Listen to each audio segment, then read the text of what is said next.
The cost of my infidelity at the suggestion of my therapist. I've decided to write out and share what has transpired in my life over the last year to get this to make any coherent sense. Took lots of edits and a couple of rewrites. I used to be a fairly talented writer, but I fell out of practice years ago. This form was recommended to me by a friend as a method of confession, penance, and a warning to share with others. I did something truly horrible for which the consequences were beyond even the worst thing I could have ever imagined. I am sharing this with the full knowledge. Many will despise me for what I did in the events that took place because of my betrayal. Reading my own words is revolting, because I know in a very real sense what I did is unforgivable. I understand far too well how needlessly tragic the events that transpired truly were. My hope is simply that my story can be shared with anyone in any relationship and perhaps some future betrayal won't happen. More specifically, I hope someone who is currently cheating on their significant other, or even thinking about it, might read this and it makes them past. Many might think my example of what can go wrong. Being unfaithful is an extreme rarity that seldom occurs. I've been told by people far more knowledgeable than I am that my situation is sadly far from unique.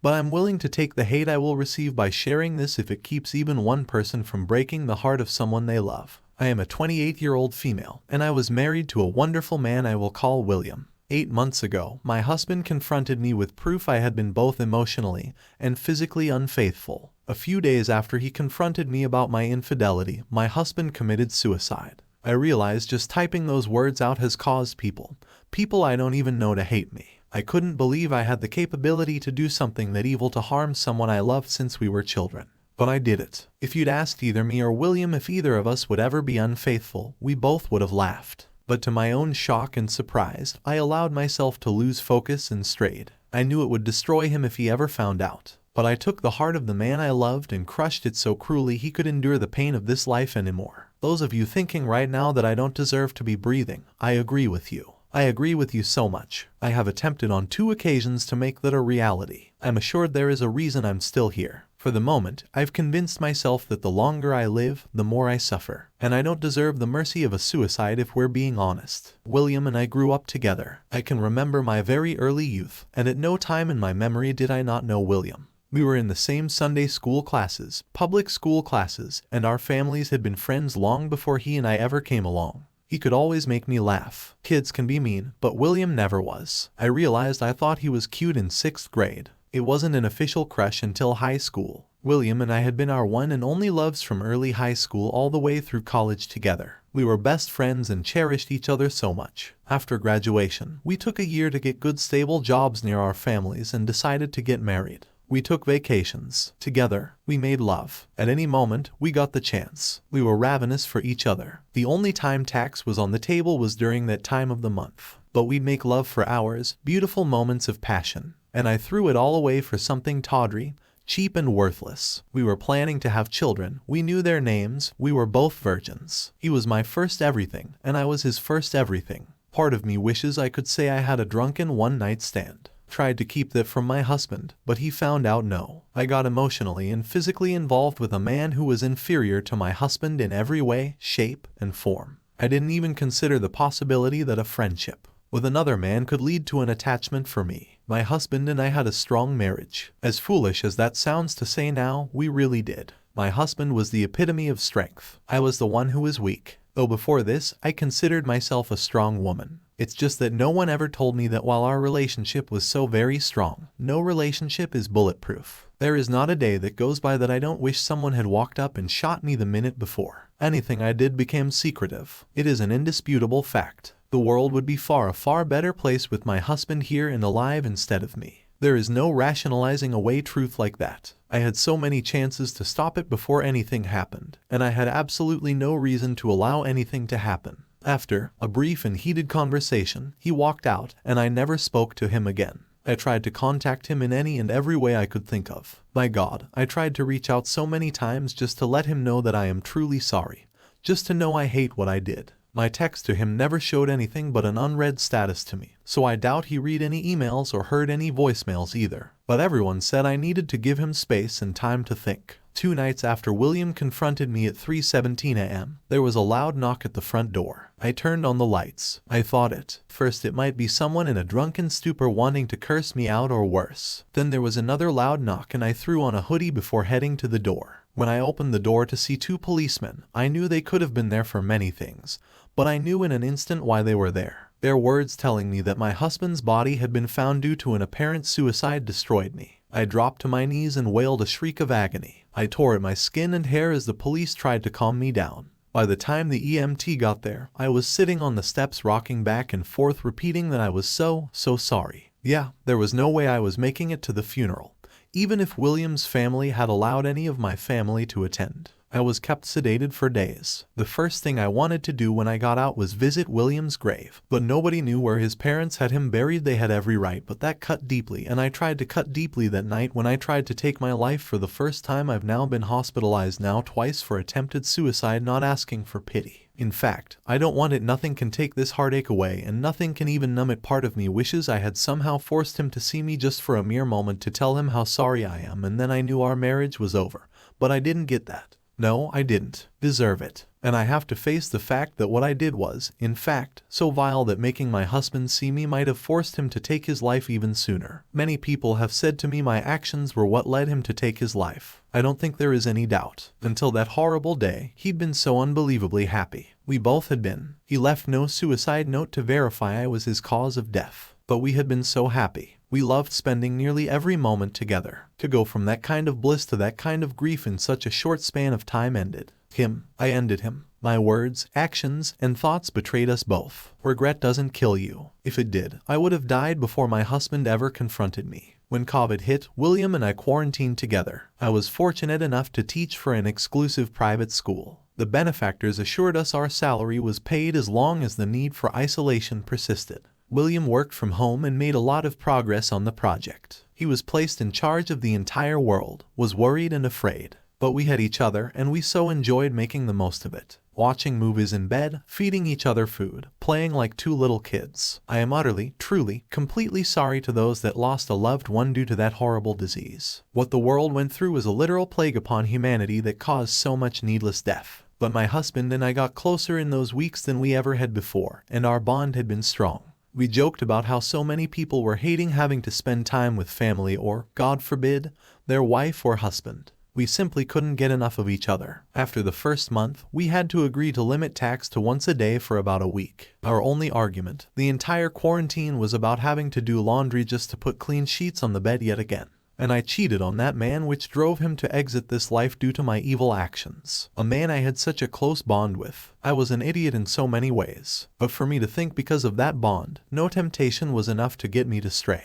It was idiocy. I hate myself in so many ways for so many reasons. But knowing I had it all is the most difficult pill to swallow. My affair was atypical of most in many ways. Some aspects of the relationship and betrayal were slightly less vile. Some were colder and even more evil. The man I had an affair with, I will call Paul. I first encountered him in group Zoom meetings during the pandemic. I found him brash and smug with no valid reason to act that way. He was the school's lacrosse coach, and I remember in those Zoom meetings being glad that as an English teacher, I would have to interact with him very little. The first time we met face to face, we shook hands and had some small talk. There was zero attraction, at least from me, toward him, but I didn't sense any lustful attention emulating from him toward me. During that introduction, I learned he was engaged, and I told him I was happily married to a man I adored. No sexual tension, nothing even hinting that would ever be a possibility. The school began allowing half the staff in all areas and half the students to attend school for a week, while the other half used Zoom.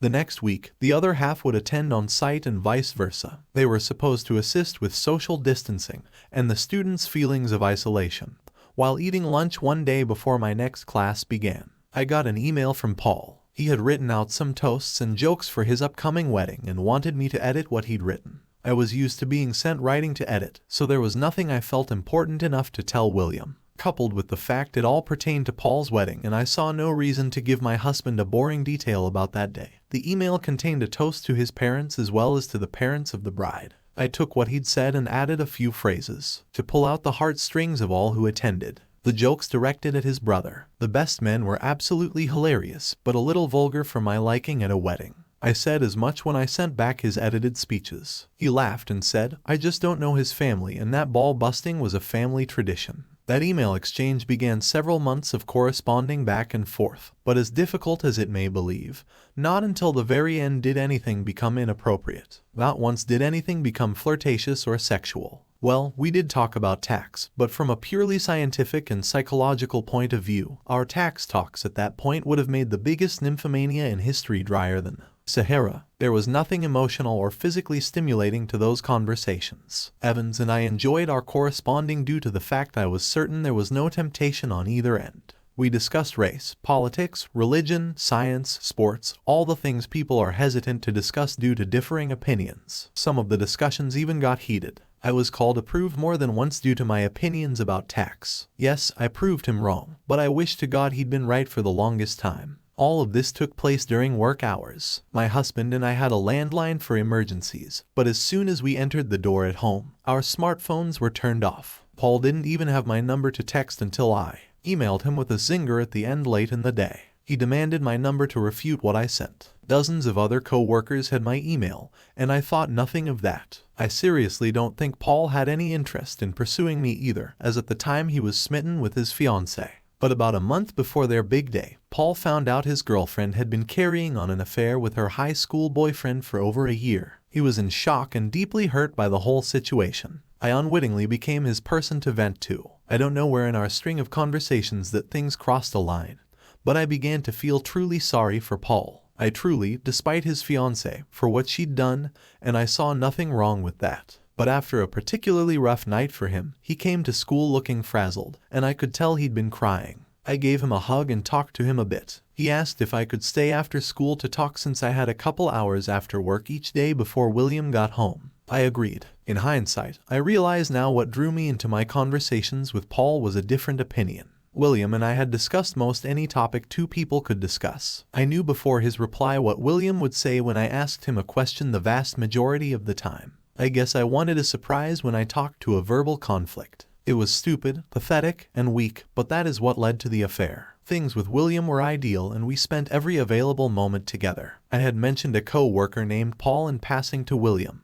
but as there was truly nothing going on, I didn't expound upon anything and he saw no reason to pry. When Paul started seeing a new woman, I felt no jealousy and honestly only happiness for him. But William had to go out of town to a construction site in Tulsa for 3 weeks while he was away. We FaceTimed every day and I miss him, morning, noon and night, but with certain spare time. I found myself also texting with Paul just to pass the time instead of an occasional hour or two after school. Paul and I often had time to grab a bite to eat and a drink or two before heading to our separate homes. Oddly enough, the thing that led us to become physical was me being a klutz and the school nurse not working that week. I sprained my ankle one day, walking up some steps to go get lunch since the nurse was not on site. I went to Paul, assuming he, as a coach, had numbing spray or an ace bandage. He was working on my ankle when I happened to notice he had an apparent erection. I was a bit taken aback. He was getting aroused in some way until I realized from his position he could see slightly up my skirt.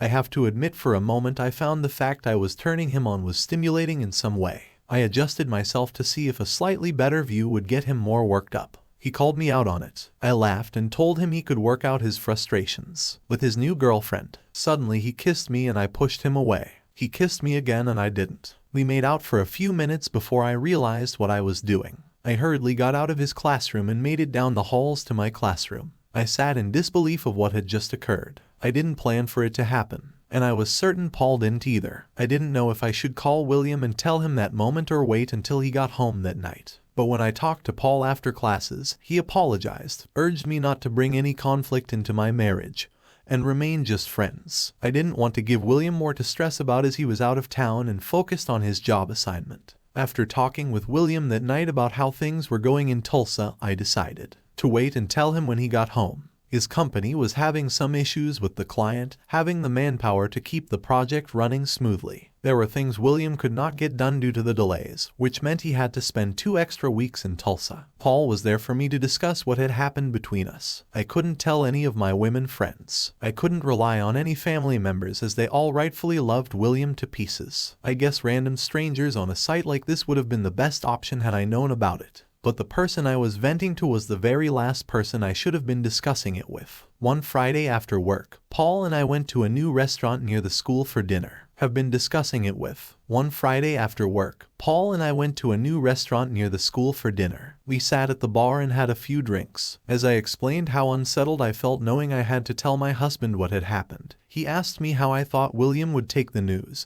and I told Paul he might want to call in sick the day after I told William, just in case. He asked if I seriously thought William would beat his ass, and I told him no. But I knew it would mean the end of Paul and I conversing and messaging, and rightfully so. Paul confessed he didn't think he would have made it through his breakup if it hadn't been for me. I assured him I was glad to be of assistance and didn't regret helping him. When the realization our friendship would end something, I think we were both a little depressed. I drank too much, he drank too much, and I ended up back at Paul's apartment doing a lot more than kissing. As soon as it was over, my conscience yes, it should have kicked in long before. But I knew beyond all shadow of any doubt my marriage was over and done with. William and I both had sets. Society has allowed far too many second chances for people that didn't deserve them. Yes, humans do make mistakes. While we both believed anyone who cheated did deserve a second chance, it could never be with the one they betrayed. Life might give them the opportunity to love someone else again, but any opportunities with the cheated spouse was totally undeserved and detrimental for both parties. Things got very complicated when William arrived home from Tulsa. I happened to be having my period, so I knew there would be no intimacy between us. Thankfully, not in a million years would I have subjected my husband to any diseases, regardless of how much I wanted to make love to William one last time.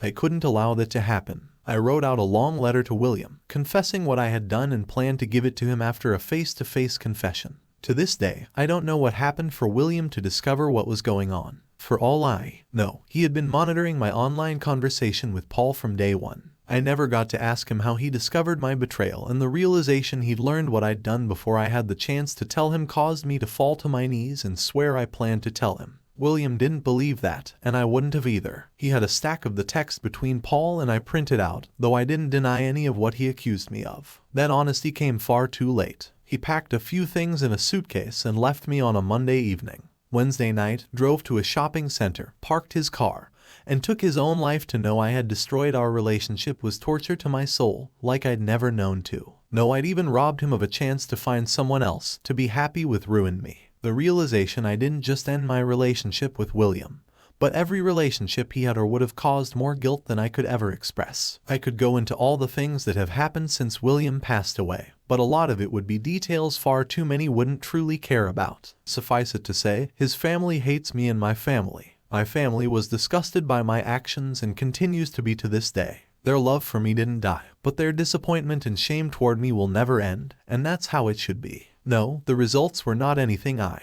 intended, but when choices are made that cause pain and suffering, we are still guilty for causing that grief. I see a therapist twice a week to try and work through things. I was introduced to someone through my therapist that is genuinely helping me sort through my feelings. Years ago, she intentionally set a small fire to set off alarms to scare her ex-boyfriend and the girl he just started seeing. The fire spread quickly, and what had been intended as a joke caused multiple people to lose their lives. She and I have discussed so many things about her story and mine. Things can never be the way they once were, nor should they be. But if I am to keep living, I need a plan to make what is left of my life as meaningful as possible. So that is basically my story. Anyone who wants to post messages of hate for me and tell me what a wretched person I am, go right ahead. I won't be replying to it, but if it helps you get rid of any rage you have, make me your verbal punching bag. Those with specific questions I will answer as best I can, no matter how much some things may hurt to discuss or admit. For those that read this who have been cheated on, yes, many of you may have been intentionally betrayed, but those who had a significant other who was just as perplexed why they cheated as you were, listen to my story. It doesn't make one damn thing I did right, just the opposite. But if it helps you to understand that you did little to nothing to cause the infidelity, so be it, those unrepentant cheaters. I hope you do read my cautionary tale and know that you have the ability to destroy.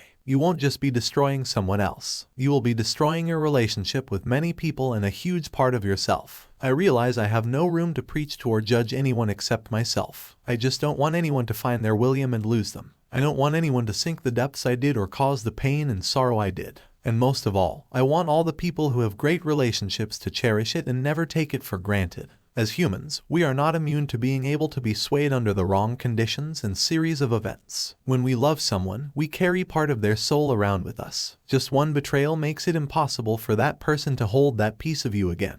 I had my husband's heart in my hands, and I now deserve the fact I will never again hold his heart, nor will he ever again hold me. This life has far too much pain without harming the very ones we love, and love is far too precious to risk on anything. TLDR, I cheated, which caused my husband to commit suicide mere days after confronting me. This is intended as a final response. Update first, someone shared a link to a post asking if William posted it. William didn't have Reddit that I know of, and considering he's been dead a year, I doubt it was him. That was a sad story as well. I truly hope the Opus did not take his own life. For those trying to psychoanalyze me to make some sense out of the things I've done, I appreciate the effort, even if it was for your own self-interests. None of the many professionals I have seen so far have a good theory as to why I let things happen. I feel like there should be some valid reason why I did what I did too. I just can't come up with one, and it wouldn't be a valid reason to do what I did if I found one. For those that swear this is fake, I can't fathom a reason anyone would post this for a reason other than to warn and perhaps help. It certainly wasn't a karma grant. I've barely responded, so it wasn't for attention. And it certainly wasn't to lift my spirits because I've rightfully been slammed for my betrayal. Admitting to something horrible is not easy. Imagining it never happened doesn't help me. But you all do you. I do not keep in contact with Paul and have not heard from him since before William committed suicide. The only things I know about him are secondhand from people I worked with. I have no interest in being with Paul or having him in my life in any way. So those thinking I plan my vile actions to ride off into the sunset with a first-year lacrosse coach now, bless you all. I won't be commenting anymore, but I'll leave the post up as resource in case someone needs it in the future. Bless you all. May you have stellar lives full of happiness, but most of all, peace. Edit. Sorry for this edit at the beginning of my post, but Opus said in her initial post her husband died 8 months ago. Then she made a comment in which she said he had been dead over a year. Then she edited the original post to include the death of being over a year. Yet she didn't remove the part where he died 8 months ago. This whole post is full of lies. How are you going to forget how long ago your husband died? And it wasn't a mistake because she has used 8 months and over a year more than once. I have no idea if any of this is true, but I know Opus is lying. She can't even make up her mind when this alleged tragedy occurred. I made an earlier post that I was going to edit, but it would be too long, so I'm just going to make a shorter post. Since Opus says she is willing to answer questions about her affair and the events surrounding it. I've read through her post again, and I'm still not sure it's legit, but for the sake of argument, I'll treat it as if the main points are true. Opus starts off saying how she and her so loved being in lockdown so much, so they had to set a rule of having tax only once per day. She says this went on for months, and her school paid her salary during this time, even though she wasn't working. Opus mentions Tulsa, so we know she's in the US. Lockdown in the US started anywhere between early April 2020 and May 2020, depending on the state you lived in. So let's assume she and her husband spent 3 months in lockdown and it started in April. That means she started going back part-time in July 2020. The stuff that led to the affair didn't start right away, so let's say it took a month or 2 to get going. So her emailing app started in August or perhaps September. I realize this is a guess, but it's as accurate as it can be without further info from Opie. Opie says the emailing, texting, and the emotional affair went on for several months. She says they were only physical once, meaning they had tax once. There was some kissing and other things she gives little detail about after she kissed AP. She was so overcome with guilt she swore to come clean to her husband as soon as he got back from a business trip. She had no one to talk to about her problems with AP, except AP say so right before so was to return and Opus was going to confess about the kiss. She decided to go out for drinks with her at will. You guessed it. Instead of stopping with some kissing and probably a few makeout sessions, she goes back to AP's place and has tax with him right before her husband is due home. They both also decide that they don't want to lose their friendship, so they go have texts. So instead of some texts, emails, and some kissing and making out, she has now had talks with AP.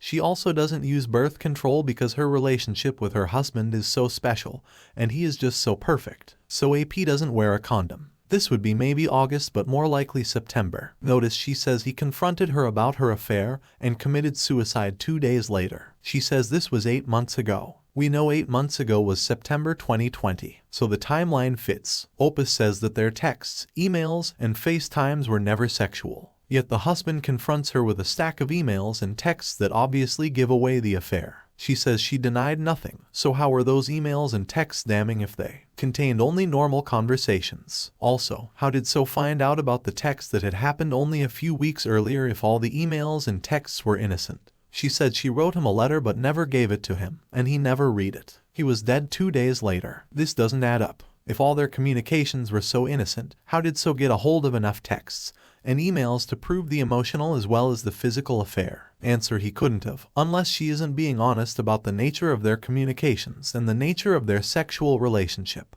Opus says she lost focus and straight. It happened so fast, like 2 or 3 months maximum. Yet, she paints a beautiful picture of her perfect marriage and how much they enjoyed each other being locked down together. It makes no sense where she went from near perfect marriage to having tags with a near stranger in 2-3 months. She even describes making love to her husband as beautiful moments of passion and says they'd make love for hours. This was just a few months before she was having tags with AP.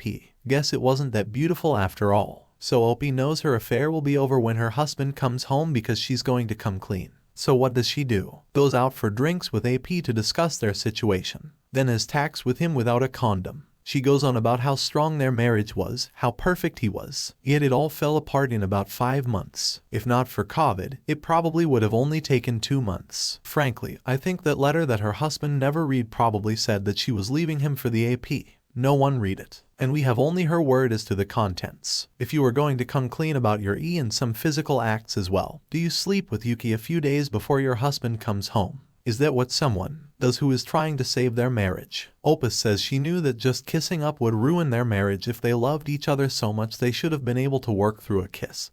And in the end, instead, she makes sure to kill the marriage by having unprotected tax with AP right before the husband comes home. Of course, Opus ends up lying to her husband when he comes home. But it turns out he's known something is up for a while now. I truly believe her letter was a breakup letter. She was leaving her husband for EP and doesn't want to look any worse than she already does. So she makes up the story that doesn't hold up. Opus's husband leaves and 2 days later, he is dead by his own hand. According to Opie, she wailed a shriek of agony when the police showed up to tell her about her husband. Opie then goes on to say just how atypical her affair was, which is total horse tea, her actions leading up to and during the affair. Also typical. It's cliche, everything she did from cheating on the perfect marriage, the perfect husband, to not being attracted to rape, to making a mistake. Basically, it was a masterclass in cliche typical affairs. Even the cruel way the AP baits AP into the physical affair was just childish. First, AP accuses Opie of being a prude, so of course she has to prove him wrong. Then they talk about tax a lot. And finally they kick off their physical affair with some slapping and tickle in the school nurse's office. It's like a Cinemax movie. Opie went to bars and restaurants with the AP. She also took to staying after school with her AP or going places together since the husband didn't come home today. I learned much later. Finally, Opus wants to send a message with her post, warning others not to repeat her mistakes. Yeah, I guess the problem with advice from this woman is that she never came clean, never confessed, and hurt her husband so badly he left this life. I suspect that if the husband were still alive, the Opus would have likely have divorced him and taken up with AP. Who knows? Maybe I am completely wrong and Opus can correct me on how all of this is way off base.